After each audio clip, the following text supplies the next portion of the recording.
അല്ലാഹുമ്മ ബാരിക് ലനാ ഫീ റജബിൻ വശഅബാൻ വബല്ലിഗ്നാ റമളാൻ. അങ്ങനെ തന്നെ ദുആ ഇറക്കണം. അതിന് ഒരു ലഫ്ളും മാറ്റണ്ട. അങ്ങനെയാണ് ഹദീസിൽ വന്നിട്ടുള്ളത്. ശഅബാൻ ആയാലും ഇങ്ങനെ ദുആ ചെയ്യണം. ചില പള്ളികളിൽ ചില ഉസ്താദുമാരടക്കം റജബ് എന്നുള്ള വാക്ക് അങ്ങ് കട്ട് ചെയ്യും. എന്നിട്ട് ശഅബാൻ മാസം ആകുമ്പോൾ അല്ലാഹുമ്മ ബാരിക് ലനാ ഫീ ശഅബാൻ വബല്ലിഗ്നാ റമളാൻ അങ്ങനെ ദുആ ഇറക്കാറ്. അത് പാടില്ല. ശ്രദ്ധിക്കേണ്ട വിഷയം. എന്തുകൊണ്ട് പാടില്ല? ഇബ്നു ഹജറുൽ ഹൈതമി റളിയല്ലാഹു അൻഹു തുഹ്ഫത്തുൽ മുഹ്താജ് എന്ന് പറയുന്ന ഷാഫി മദ്ഹബിലെ പ്രബലമായ ഗ്രന്ഥത്തിൽ രേഖപ്പെടുത്തുന്നുണ്ട്,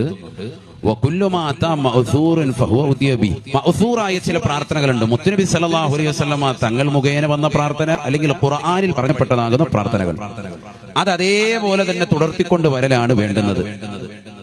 അത് ശഅബാൻ മാസമായല്ലോ, റജബ് കഴിഞ്ഞല്ലോ, ഇനി റജബിനെ പറയേണ്ടതില്ലല്ലോ എന്ന് ന്യായീകരണവാദം ഉന്നയിക്കാൻ പാടില്ല.